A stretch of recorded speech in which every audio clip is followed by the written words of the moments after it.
లూకా సువార్త 17వ అధ్యాయం 26-27 వచనాలు చదువుకున్నాం.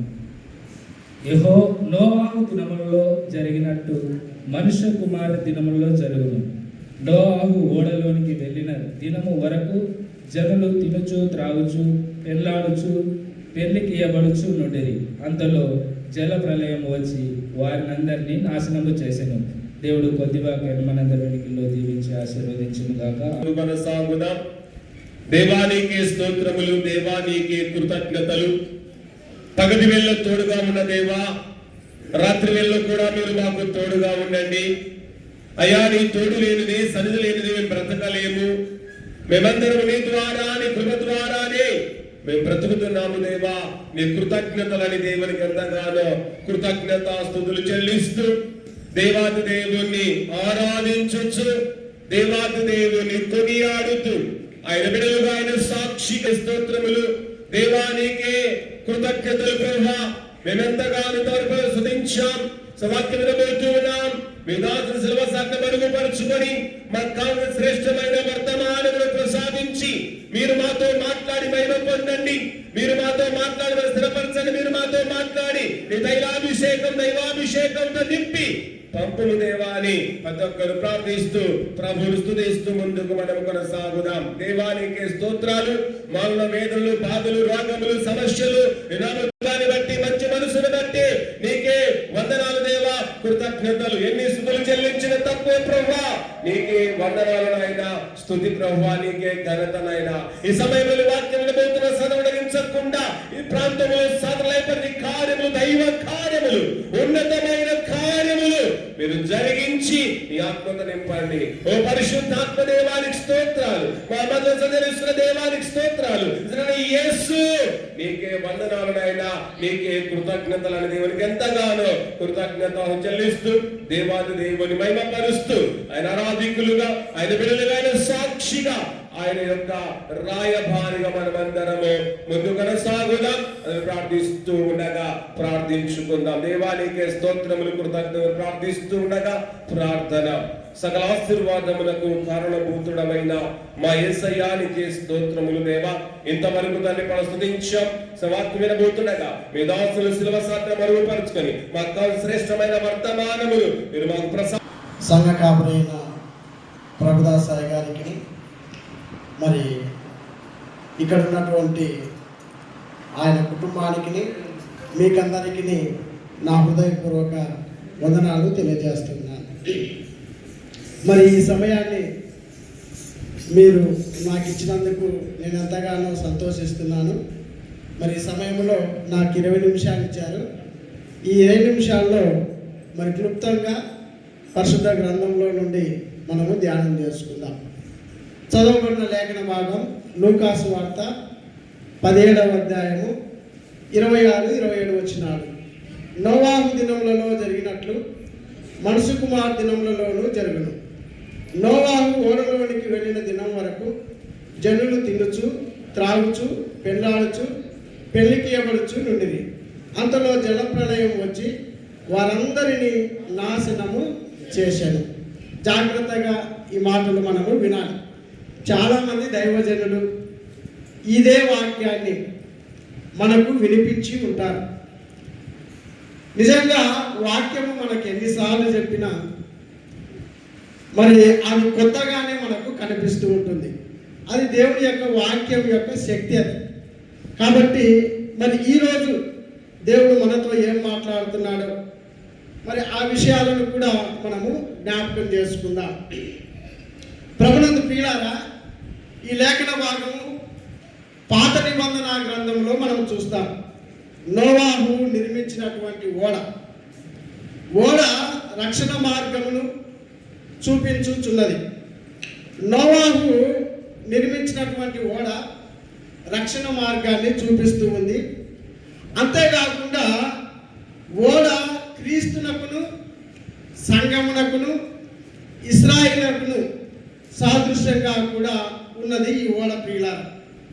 గమనించండి, నోవాహు నిర్మించినటువంటి ఓడ ఆ కాలంలో ఒక మహా అద్భుత కార్యం.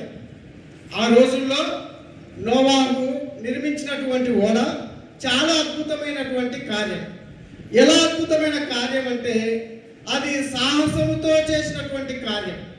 నోవాహు ఒక్కడు మాత్రమే తన కుటుంబంతోనే సాహసంతో, శక్తితో, దేవుని మీద ఆధారపడి చేసినటువంటి కార్యముగా మనము చూస్తూ ఉంటున్నాం. దీని ప్రణాళిక ఎవరు అంటే దేవుడే. ఈ ఓడ తయారు చేయడానికి ప్రణాళిక ఎవరనగా దేవుడే ప్రియులారా. అయితే దీనిని నిర్మించినటువంటి ఇంజనీరింగ్ నోవాహు. అర్థమవుతుంది కదా. కాబట్టి ఓడను తయారు చేయడంలో వీళ్ళందరూ కూడా ఉన్నారు. నోవాహు కుటుంబము, దేవుడు, ఆయనే ఇంజనీర్గా ఉన్నట్లు చూస్తున్నాం. అయితే ప్రస్తుత కాలంలో నిర్మించుతున్న ఓడలన్నిటికీ కూడా ఇది ఒక మూల కారణముగా నోవాహు ఓడ కనిపిస్తూ ఉంటుంది. నిజంగా సహజంగా ఓడలు సముద్ర తీరంలోనే నిర్మిస్తారు. సముద్ర తీరంలోనే నిర్మిస్తారు. ఇది సముద్రమునకు దాదాపు 100 మైళ్ళ దూరంలో నిర్మించినటువంటి ఓడ. సముద్రమునకు దాదాపు 100 మైళ్ళ దూరంలో నిర్మించినటువంటి ఓడగా మనము చూస్తూ ఉంటున్నాం. ఇది ఎక్కడ నిర్మించారు అని మనం చూస్తే మెసొపొతేమియా అనే మైదానంలో ఈ ఓడను నిర్మించినట్లుగా బైబిల్ పండితులు మనకు తెలియజేస్తూ ఉంటున్నారు ప్రియులారా. దీన్ని నిర్మించడానికి సుమారు ఎన్ని సంవత్సరాలు పట్టిండొచ్చు? ఈ ఓడను నిర్మించడానికి సుమారు ఎన్ని సంవత్సరాలు పట్టిండొచ్చు? 100 సంవత్సరాలు పట్టింది. ఎన్ని సంవత్సరాలు? 100 సంవత్సరాలు. ఇది మరి బైబిల్ పండితులు ఆలోచించి చెప్పిన మాటలే. ఎక్కువ ఉండొచ్చు, తక్కువ ఉండొచ్చు, మనం గ్యారెంటీ అని చెప్పడానికి వీలు లేదు ప్రియులారా. కాబట్టి మరి దీనికి నిర్మించడానికి ఎంతో మంది కార్మికులు కూడా ఉండి ఉండవచ్చు. ఎంతో మంది అంటే ఆ కుటుంబం వారు మెయిన్. దాన్ని నిర్మించడానికి కూడా అనేకులు వచ్చి ఉండవచ్చు. దీనికి కావలసినటువంటి కలప, ఇనుము, మేకులు దీనికి ఉపయోగించినట్లుగా కూడా మనము చూడగలుగుతాం. అయితే ఈనాడు ఈ ఓడను నిర్మించుటకు మరి ఆనాడు ఈ ఓడను నిర్మించడానికి కూడా తిరస్కారాలు, వ్యతిరేకతలు, మరి అనేక విధాలుగా పోరాటాలు కూడా జరిగాయి. కొందరు ఓడను నిర్మించమని చెప్పేవాళ్ళు, కొందరు వద్దని చెప్పేవాళ్ళు. వీటన్నిటిని కూడా ఈ యొక్క నోవాహు కుటుంబము తట్టుకొని నిర్మించినట్లుగా మనము చూస్తుంటున్నాం. అయినను దీక్షతో, ఓపికతో, సహనముతో నోవాహు ఈ ఓడను నిర్మించినట్లుగా మనం చూస్తున్నాం. ఈ ఓడ చితిసారకపు మ్రాను చేతనే చేయబడింది. ఏ కర్రతోనంటే ఆ కర్రతో, ఏ మరి కట్టెతోనంటే ఆ కట్టెతో నిర్మించబడలేదు ఈ ఓడ చితిసారకపనే ఒక కట్టె ద్వారా లేకపోతే ఒక మాను ద్వారా నిర్మించినట్లుగా మనము చూస్తూ ఉంటున్నాం. దీనికి 3 అంతస్తులు ఉన్నాయి. ఈ ఓడకు ఎన్ని అంతస్తులు? 3 అంతస్తులు. కింద, మధ్యన, పైన 3 అంతస్తులు. ప్రభునందు ప్రియులారా, దీని కొలతలు కూడా బైబిల్లో ఇవ్వబడి ఉన్నాయి. దీని కొలతలు కూడా, దీని యొక్క పొడవు వచ్చేసి 450 అడుగులు పొడుగు కదా. పొడుగు, ఎడల్పు, ఎత్తు మనందరికీ తెలుసు కదా. పొడుగు ఇది ఎంత పొడుగు ఉందో మరి మన మందిరం ఎంత ఎడల్పు ఉందో ఇక్కడ ఉన్న సంఘ పెద్దలకు బాగా తెలుసు, సంఘ కాపరి కూడా తెలుసు. అలాగా పొడుగు 450 అడుగులు, వెడల్పు వచ్చేసి 70 అడుగులు, ఎత్తు వచ్చేసి 40 అడుగుల ఎత్తు ఈ ఓడను తయారు చేసినట్లుగా మనము గమనించుతూ ఉన్నాం ప్రియులారా. కాబట్టి ఇది మరి ఈ యొక్క ఓడ. మరి ఈ ఓడకు ఒకటే ఒక కిటికీ ఉంది. మన ఇంటికి ఎన్ని కిటికీలు? చాలా పెట్టుకుంటాం కదా. ఎందుకు? గాలి రావాలని, వెలుతురు రావాలని. గాలి వెలుతురు ఉంటేనే మానవుడు బాగా ఆరోగ్యంగా ఉంటాడు అనేది మనకు తెలుసు కదా. కాబట్టి ఈ ఓడకు ఒకటే కిటికీ ఉన్నట్లుగా మనం చూస్తున్నాం. ఈ ఓడకు బయట లోపల కీలు ఉడకపోయబడింది ప్రియులారా. కీలు ఉడకపోయబడింది. ఓడలోనికి ప్రతి జంతువు, పక్షులను, పాకే పురుగులను చేర్చినట్లుగా కూడా మనము చూస్తాం. ఇది ఓడ యొక్క క్లుప్త చరిత్ర. అర్థమైంది కదా. ఓడ యొక్క క్లుప్త చరిత్ర. ఈ ఓడను తయారు చేయడానికి నోవాహు, ఈ యొక్క ప్రణాళిక దేవుడు, దీనికి ఎన్ని తలుపులు, ఎన్ని కిటికీలు, ఎంత పొడవు, ఎంత వెడల్పు, ఎంత ఎత్తు కదా, దీనికి ఆటుపోటులు ఎన్ని, ఎంతమంది కార్మికులు, ఇవన్నీ కూడా మనము క్లుప్తంగా ఇప్పుడు తెలుసుకున్నాం. ఇంకా నాకు ఉండేది 15 నిమిషాలు ఉంది. ఈ 15 నిమిషాల్లో నేను ముగిస్తాను పిల్లలు. మొట్టమొదటిగా ఓడను నిర్మించడానికి కారణం, ఏదైనా నిర్మించుకోవాలంటే ఒక కారణం ఉంటుంది. నేను ఒక ఇల్లు నిర్మించుకున్నాను, నేను ఒక మందిరం నిర్మించుకున్నాను, లేకపోతే నేను ఒక చేను కొన్నాను, నేను ఒక కళాన్ని కొన్నాను. కొనడానికి దానికి ముందు దాని వెనకిల్లా ఎన్నో కారణాలు ఉంటాయి కదా. దేనికి ఇప్పుడు నా కొడుకు పెళ్లి చేసినాను, ఇంకొక కొడుకును చదివిస్తున్నాను, దీని వెనకిల్లా ఎన్నో విషయాలు మనకు ఉంటాయి కదా. ఎందుకు చేసుకుంటున్నారు, ఎందుకు చదివిస్తుంటున్నారు, ఎందుకు ఉద్యోగం చేస్తున్నారు, ఎందుకు పని చేస్తూ ఉన్నారు, ఎందుకు ప్రార్థనకు వస్తున్నారు, ఎందుకు బైబిల్ చదువుతున్నారు, ఎందుకు దేవుని ఆరాధిస్తున్నారు అంటే దీనికి ఒక ఉద్దేశము ఉంది. అదేవిధంగా ఓడను నిర్మించుకోవడానికి కూడా ఒక కారణము ఉంది, ఒక కారణం ఉంది. ఏది ఆ కారణం అంటే ఆదికాండము 6వ అధ్యాయము 11-12 వచనాలు చదువుకుందాం. ఆదికాండము 6వ అధ్యాయము 11-12 వచనాలు. భూలోకము దేవుని సన్నిధిని చెడిపోయినను, భూలోకము బలత్కారముతో నిండి ఉండెను. ఆ దేవుడు చూసినప్పుడు అది చెడిపోయినను, భూమి మీద సమస్త శరీరులు తమ మార్గములను చెరిపివేసుకొని.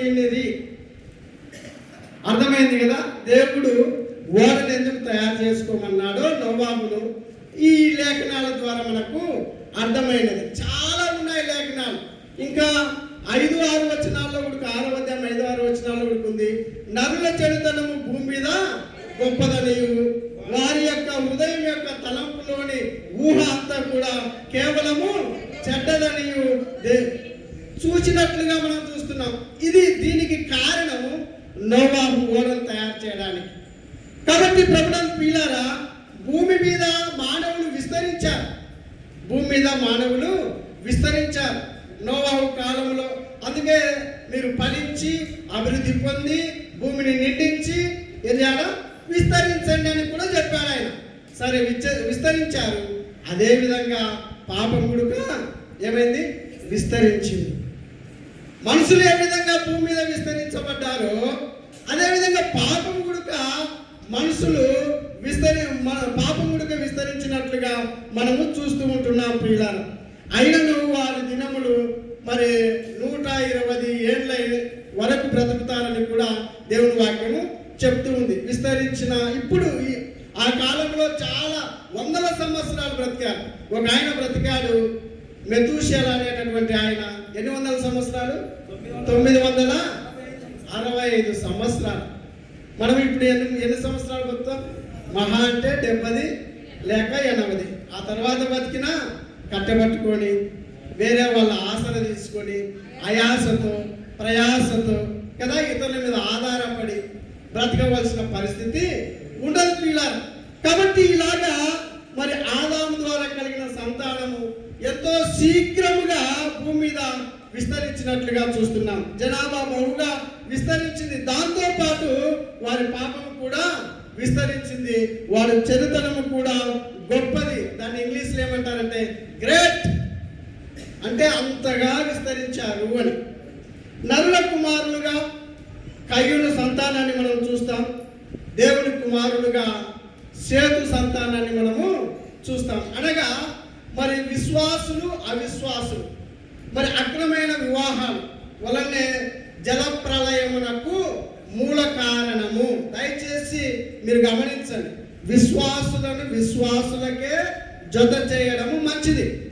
ఉద్యోగం ఉందను, ఆస్తి ఎక్కువ ఉందను, అందమున్నాడను, లేకపోతే ఐశ్వర్యవంతురాలను, లేకపోతే చదువు బాగా చదువుకున్నదను, ఇలాగా పొరపాటున అన్య స్త్రీలను అన్య పురుషులను వివాహం చేసుకుంటే చివరికి ఈ జలప్రలయం లెక్కనే ఉంటూ ఉంది. కాబట్టి క్రైస్తవులంగా ప్రభు నమ్ముకున్నటువంటి మనము ప్రభు నమ్ముకున్న వారితోనే జత చేయడము మంచిదని కూడా దేవుని వాక్యము మరి ఉన్నది పిల్లలు. కాబట్టి ఈ విధంగా మనసి హృదయము మరి స్వభావము ఏమైపోయిందంటే బాగా చెడిపోయింది. చెడిపోయింది కనుక మనిషి జీవితం కూడా బాగా చెడిపోయింది. ఎలా చెడిపోయిందంటే మనకు ఉదాహరణగా పండు ఏ విధంగా కుళ్ళిపోతుందో కదా, కుళ్ళిపోయిన పండును మనం చూసినప్పుడు దాన్ని ఎక్కడ ఇంట్లో ఉంచుకోవడానికి ఇష్టపడం. అట్లాగే మానవులు మరి కుళ్ళిపోయినటువంటి వారుగా మనం చూస్తుంటున్నాం. భూలోకంలో కుళ్ళిపోయిన వారుగా, కంపు కొట్టుచున్నటువంటి వారుగా దేవుడికి కనిపించారు. అందుకే నోవాహు కాలంలో మరి తిండిపోతుతనము, త్రాగుబోతుతనము పెరిగిపోయినట్లుగా మనం గమనిస్తున్నాం ప్రియులారా. అంతేకాకుండా వివాహ ప్రమాణాలు చేసి కూడా వాటిని భగ్నం చేసి ఒకరిని వదిలి ఒకరు మరలా వివాహాలు చేసుకున్నట్లుగా కూడా మనము చూస్తూ ఉంటున్నాం. ఈ విధంగా కుటుంబ వ్యవస్థ అనేది చిన్న భిన్నమైపోయింది, పాడైపోయింది, పతనమైపోయింది. అందుకే నోవాహుతో దేవుడు అన్నాడు, నీవు ఒక ఓడను సిద్ధం చేసుకో అంటే నరహత్యలు పెరిగిపోయినాయి.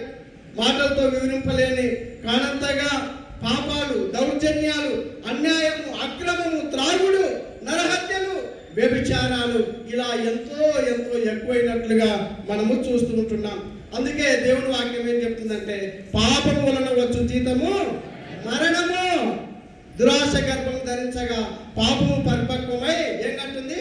మరణము కంటుంది. అందుకే నోవాహు కాలంలో ఓడను సిద్ధం చేసుకోమని దేవుడు సెలవిచ్చినట్లుగా మనం చూస్తుంటున్నాం ప్రియులారా.